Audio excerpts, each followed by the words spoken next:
The news media and politicians have recently been declaring that the only equitable resolution to the Arab-Israeli conflict is a two-state solution. Is this a new idea? We have covered a lot of chapters about Muhammad and his Quran and have demonstrated so far, beyond a reasonable or a shadow of a doubt, that there is not a single letter, word, verse, ayah, or chapter surah in the Quran that is the product of any compassionate, merciful, and all-knowing divinity.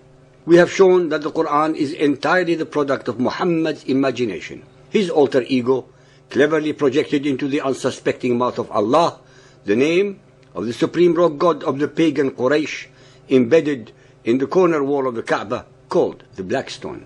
We have been successful in doing so based entirely on facts pulled from the very Arabic Muhammadan records of the Quran, hadiths, and other manuscripts and books of theirs. We deal with facts, all the facts, and nothing but the facts, because in the final analysis they are more lethal and destructive than any and all lies. We shall of course continue to chip at all the mendacities that protect the fallacies about Muhammad and his Quran, but we shall from now on also address many of the ramifications that Muhammadan Islam, as the worst intellectual and spiritual fraud that has ever been perpetrated upon the human consciousness in the last 7,000 years of recorded history, has bequeathed to the people of the world. I must yet again remind you, our listeners, that not less than 99.999% of humanity are totally ignorant of the facts that we have so far revealed, and the new facts that we are going to demonstrate in a complementary series of chapters regarding the political legacies of Muhammadan Islam that have been and continue to plague humanity from Africa to America and from Asia to Europe. We shall address from now on the subject of Arabian conquests that they proudly call Al-Futuh. The Arabs and other Muhammadans have been flooding the news media all over the world with insults, admonitions, and alleged horrors of Western Christian imperialism, without once addressing the imperialism of the Arabs and the hordes of Muhammadan Islam, from Iraq to Uzbekistan, from modern Syria to Armenia and the Balkans, from Israel to Mauritania, and from the Sudan to France and Italy. We shall explore with you the facts and not the propaganda, the realities and not the myths of these subjects, based entirely on the records that are available for all to check and double-check. Whilst Western imperialism in the Arab world and North Africa lasted less than 100 years, the imperialism of the Arabs continues unabated for the last 1400 years. Whilst Western imperialism brought to the Arabs and other places in Africa and Asia the foundations of democracy, medicine, electrification, water reclamation, education, archaeology, roads, trains and airports, just to name a few contributions, the Arabs and Muhammadan Islam have only brought misery, backwardness, ignorance, tyranny, terror, subjugation, humiliation and illiteracy to their hundreds of millions of conquered peoples for the last 700 years. While the Western imperialists have been atoning for their alleged misdeeds, the Arabs, with an obscene degree of hypocrisy, actually continue to glorify in every mosque sermon, in their books, their TV and all their media, the slaughter of millions and the conquest of Muhammadan Islam on 3 continents, Asia, Africa and Europe, covering an area of about 10 million square miles, and the subjugation, occupation, humiliation and historical eradication of at least 10 civilizations and major cultures. While Western imperialists have apologized to their previously subject peoples, the Arabs have never done the same to anybody, but in fact they do the opposite by gloating and reveling at them. Ladies and gentlemen, as we have demonstrated in many of our chapters, the obvious invariably escapes the attention of the unwary. The people who inhabited North Africa were not Arabs, but Hamitic Africans.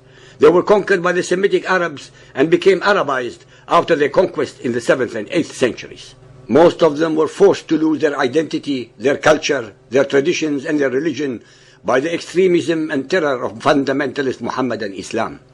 Neither modern Iraq, Syria, Jordan or Israel were Arab until and in the aftermath of their subjugation by the Muhammadan Arabs in the 7th century. We have shown that Muhammadan Islam is a theocratic belief system that has no secular component. That fundamentalist Muhammadan Islam believes literally in every word in the Quran as having been revealed by Allah, allegedly God. Please listen carefully to the following Quranic verses that address the issue of the Israelites and their promised land. Al-Isra 17.104. And we said thereafter to the children of Israel, dwell securely in the land of promise. Al-A'raf 7.137. And we made the people considered weak and of no account, inheritors of lands in both east and west lands, whereupon we sent down our blessings. The fair promise of the Lord was fulfilled for the children of Israel because they had patience and constancy. Al-Rum 30.6. It is the promise of Allah, never does Allah depart from His promise. The verses recited earlier are from the very Quran that the followers of Muhammad assert is the words of Allah. If so, on what grounds, either theological or historical, do they claim the whole of the land of Israel only to the Arabs and nothing for the Jews? Does this mean that the all-knowing Allah broke His promise? Nowhere in the Quran, after all, is there a verse that abrogates or overturns the verses above, and hence on Muhammadan Muslim theological foundations alone, the land of Israel belongs to the Jews. Sometimes people make the most fundamental errors. When large numbers of people make mistakes, even monumental ones, it is almost impossible to challenge the resultant prevailing view. For example, it was once the conventional wisdom that the earth is flat. In earlier times, if anyone dared to claim that the earth was round, they would have been burnt on the stake. When, in the 16th century, Nicolaus Copernicus dared suggest that the sun was the center of the solar system and not the earth, he was regarded as a heretic. In today's language, any attempt to explain the Arab-Israeli conflict in terms other than Israel's illegal occupation of Palestinian land and or the denial of Palestinian national aspiration is often regarded like a declaration that the earth is flat and is the center of the universe. But what if this view is wrong? What if, in terms of understanding the Arab-Israeli conflict, we are living in pre-Copernican times? What if the Jewish state, that is considered to be the root of all evil in the Middle East, were instead actually the victim? In our chapter 142, Palestine and Palestinians, we ask several relevant questions to ascertain whether or not such an entity called Palestine and the people called Palestinians actually existed in history. Nowhere in the whole of the Quran, the Ahadith, or all of Arab history is the land of Palestine or the Palestinian people are mentioned, alluded to, or remarked upon. No one has so far answered our questions with any proof that they actually existed. The so-called Palestinians have absolutely no idea where their very name is derived from. They, as usual with the ignorance of Muhammad and his followers, contort and mix up historical places and characters by identifying the Canaanites with the Philistines. What if Zionism is not colonialism, but rather an ancient people's deep connection to their native historical and covenantal land? What if the real colonialism was and is in reality Arab imperialism and expansionism, which contest a Jewish state on even 1/500th of the area of lands conquered by the Arabs? Nearly 4,000 years ago, the forefathers of the Jewish people, Abraham, Isaac, and Jacob, lived in the land of Israel, which God had promised to them and to their descendants forever.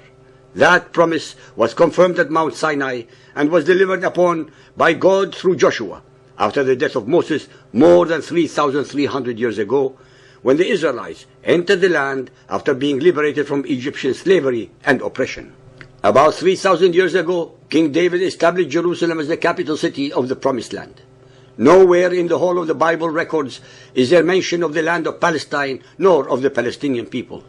Neither are they mentioned in the Arabic language anywhere throughout the history of the Arabs until 40 years ago. The Jews lived in Judea in the land of Israel for 850 years, until their subjugation and the enslavement and the deportation of many of them by the invading Babylonians in 586 BC. They returned in large numbers 70 years later after their liberation by the Persians, and remained continuously in Judea for the next 700 years until the eviction of many of them by the Roman Empire in 135 AD.